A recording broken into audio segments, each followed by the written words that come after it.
주님께서 여러분과 함께 마테오가 전한 거룩한 복음입니다. 그때 베드로가 예수님께 다가와 주님, 제 형제가 저에게 죄를 지으면 몇 번이나 용서해 주어야 합니까? 7번까지 해야 합니까? 하고 물었다. 예수님께서 그에게 대답하셨다.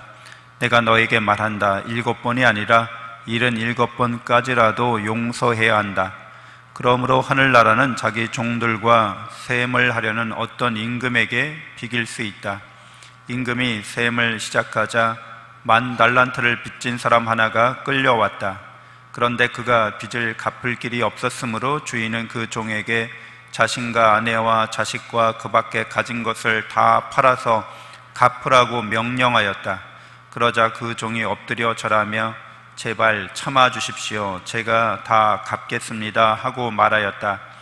그 종의 주인은 가엾은 마음이 들어 그를 놓아주고 부채도 탕감해 주었다. 그런데 그 종이 나가서 자기에게 100데나리온을 빚진 동료 하나를 만났다. 그러자 그를 붙들어 멱살을 잡고 빚진 것을 갚아라 하고 말하였다. 그의 동료는 엎드려서 제발 참아주게, 내가 갚겠네 하고 청하였다. 그러나 그는 들어주려고 하지 않았다. 그리고 가서 그 동료가 빚진 것을 다 갚을 때까지 감옥에 가두었다. 동료들이 그렇게 벌어진 일을 보고 너무 안타까운 나머지 주인에게 가서 그 일을 죄다 일렀다. 그러자 주인이 그 종을 불러들여 말하였다. 이 악한 종아, 네가 청하기에 나는 너에게 빚을 다 탕감해 주었다. 내가 너에게 자비를 베푼 것처럼 너도 내 동료에게 자비를 베풀었어야 하지 않느냐. 그러고 나서 화가 난 주인은 그를 고문 형리에게 넘겨 빚진 것을 다 갚게 하였다. 너희가 저마다 자기 형제를 마음으로부터 용서하지 않으면 하늘의 내 아버지께서도 너희에게 그와 같이 하실 것이다. 예수님께서는 이 말씀을 마치시고 갈릴레아를 떠나 요르단 건너편 유다 지방으로 가셨다. 주님의 말씀입니다. 그리스도님 참여합니다. 참 예수님, 하느님의 복동이 고맙습니다. 고맙습니다. 네, 7번 용서한다는 것은 당시만 해도 굉장히 참을성 있는 거죠. 인내하는 거죠. 그래서 내가 꾹꾹 이렇게 인내하는 마음으로 용서하마, 뭐 이런 뉘앙스라고 볼 수 있습니다. 7번까지라도 용서 7번까지 해야 합니까? 7번까지 해야 됩니까? 그 말에 참을 만큼 참아야 되는 거죠. 7번이면 다 참은 거죠. 이런 의미가 묻어 있죠. 근데 예수님이 이제 77번까지라고 말씀하시니까 그 한계를 두지 말라는 말씀으로 베드로에게 대답을 해주십니다. 그래서 10,000달란트 빚진 사람 이야기가 나오는 건데, 오늘날 환산을 하게 되면 얼마인지 아시죠? 한 6조 원에 해당됩니다. 그러니까 6조 원에 해당되는 빚을 진 사람이라는 거예요. 그러니까 이거 무슨 천문학적인 돈이잖아요. 갚을 길이 없죠. 근데 그거를 대출 받은 거잖아요. 그 채무자로서 그걸 꿔준 거예요, 이 임금이.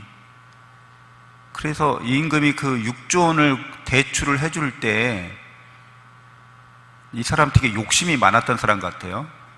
그러니까 계속해서 대출을 불러일으킨 거죠. 뭐 영끌이 아니라 하여튼간 그냥 어떻게 저렇게 이렇게 하면 됩니다, 저렇게 하면 됩니다 하면서. 근데 이 꿔주는 분은 사업 검토도 안 하시나? 그렇죠. 뭔가 사업에 쓰려고 이 사람이 많은 돈을, 이렇게 많은 돈을 이렇게 채무로 지게 되면 사업을 성공 못할 리가 없어요. 그러니까 막 흥청망청 쓰거나 말도 안 되는 사업에 투자해서 말아먹거나, 그런데도 계속 6조 원을 말아먹으려면 얼마나 애를 써야 될까요? 근데 그냥 계속 꿔주는 거예요. 몇 천만 원, 몇 억, 몇십억, 몇백억, 몇천억 계속해서 대출을 일으킵니다. 그런데도 그 임금이 계속 꺼졌다는 거잖아요. 말도 안 되는 이야기죠. 근데 하여튼 1만 달란트를 빚진 사람이 그래서 울고불고 또 앞에 나가서 사정사정 하니까 다 6조 원을 다 탕감해 줬어요. 와, 날아갈 거겠죠? 또 꿔달라고 하면 꿔줄 뿐이야, 이분은. 나가서 자기한테 얼마다 100데나리온이니까 한 6천만 원 되나요? 6천만 원 빚진 사람 만났어요. 6조 원을 다 탕감받은 사람이 자기한테 6천만 원 빚진 사람을 만나니까 노발대발 합니다. 근데 그 6천만 원도 실제로 이 사람 돈일까요? 아니면 누구 돈이겠어요? 6조 원을 임금한테 땡겨와서 너 꿔달라는 사람한테 뭐 고리대금 뭐 하듯이 아마 이자까지 해서 이렇게 했겠죠. 근데 이 6천만 원 꿔간 사람이 이자도 못 갚고 어떻게 된 거예요. 그래서 그 사람한테 또 멱살 잡고 감옥에 가두는 이 모습이 그냥 우리들의 모습이라는 거예요. 사람들 살아가면서. 그래서 살아가면서 이렇게 상처 입은 마음, 손해를 보게 되는 경우가 있잖아요. 사람들 사이에서. 근데 내가 상처를 받는 또 손해를 입는 내 재산, 그 재산이 본래 내 건가? 그렇죠. 잘 알고 있다시피 우리 공술의 공수고라고 하는 그 불교 용어가 있어요. 빌공자잖아요. 빈손으로 와서 빈손으로 간다는 뜻인데, 그거보다 더 심한 거는 우리는 아예 존재하지 않았던 그런 존재인 거죠. 하느님께서 우리에게 당신을 닮은 존재로서 창조해 주셨다는 거예요. 무에서. 그러니까 인간이라고 하는 존재는 하느님과 비슷한 존재라는 거잖아요. 그 하느님의 은총이에요. 퍼주시는 은총이거든요. 사랑하시기 때문에 다 주시는 은총이거든요. 이게 인간이란 존재고 또 인간이 살아가는 삶의 길이 됩니다. 그러니까 이렇게 은혜로운 사랑으로 당신을 다 퍼주시는 하느님, 그리고 다 퍼주시다 못해 당신 자신을 주시는 하느님이 우리가 믿는 하느님인 거죠. 이게 인간에 대한 이해이기도 해요. 세상에 대한 통찰이기도 합니다. 그래서 이런 것들은 우리가 전에는 그냥 철학적으로만, 신학적으로만 이렇게 생각했었던 거예요. 오늘날에는 과학적으로도 이거를 뒷받침합니다. 과학이라는 거는 20세기에 들어서 이 세계가 원래 없었다는 걸 알게 됐어요. 과학자들이. 진짜 없었다는 거예요. 시간도 공간도 물질도 없었다는 거예요. 그러니까 맞는 말이죠. 하나님께서 무에서 유를 창조하신 거거든요. 그러니까 이 모든 것들은 다 하나님의 것이고 하나님께서 사랑으로, 은총으로, 선물로 그냥 다 이렇게 만들어 놓으신 거예요. 이렇게 만들어 놓은 이 세계는 시간이 있고 공간이 있고 물질로 이렇게 물리 법칙으로 제한되어 있어요. 근데 우리는 하나님을 닮았기 때문에, 하나님은 영이시기 때문에 이런 시간과 물질과 공간에 이렇게 매여 있는 분이 아니세요. 이렇게 제한되어 있는 분이 아니신 거예요. 그러니까 우리도 그렇다는 거예요. 하나님을 닮았기 때문에. 근데 우리가 하느님을 닮아가기 위해서 시간과 공간과 물질의 제한된 형태로 이 세계에 태어나는 거예요. 영적인 존재인데도 불구하고. 그래서 왜 이렇게 우리가 이런 세계에 태어나는 거예요? 사랑을 배우고 익히고 실천하기 위해서 하는 거거든요. 그래서 이 모든 일들이 이렇게 스토리가 구성이 되는 겁니다. 근데 여기에서 하느님이 전체 감독이긴 하신데 이 스토리에 시나리오 작가고 감독이세요. 근데 우리는 거기 출연 배우들인 거예요. 근데 이 드라마는 시나리오가, 기본 시나리오가 있어요. 목적이 있어요. 이 드라마의 목적은 뭐예요? 우리가 사랑으로 하나님을 닮아가는 것을 목적으로 하는 드라마인 거예요. 시나리오가 그렇게 짜여져 있어요. 근데 각 그 감독은 배우들에게 각자의 재량과 역량에 따라서 자유롭게 연기하라는 거예요. 내가 짜는 대로 하는 게 아니라 너의 자유롭게 너가 사랑을 배우고 익히고 실천하기 위해서 네 마음껏 해, 네 마음대로 해, 이거예요. 이게 이 자유의지가 주어졌다고 하는 거예요. 그래서 더 흥미진진하죠. 보통 우리가 드라마는 작가가 이렇게 써놓은 대로 다 배우들이 움직이잖아요. 배우들이 약간 애드립을 하자 해도 전체 시나리오를 벗어나면 안 되잖아요. 근데 하느님께서 만드신 이 세계는, 우리의 인생은 애드립이 아니라 네가 시나리오를 쓰듯이 써, 이거예요. 너의 인생 시나리오를 네가 써, 이렇게 다 주신 거거든요. 그래서 우리는 각자 자기 인생을 써내려가는 거예요. 근데 거기서 이제 상처받거나 손해나는 일이 생길 수 있잖아요. 서로가 서로를 사랑으로 대하는 게 아니라 악으로 대함으로써, 침해받게 함으로써 이게 이제 망쳐지는 거죠.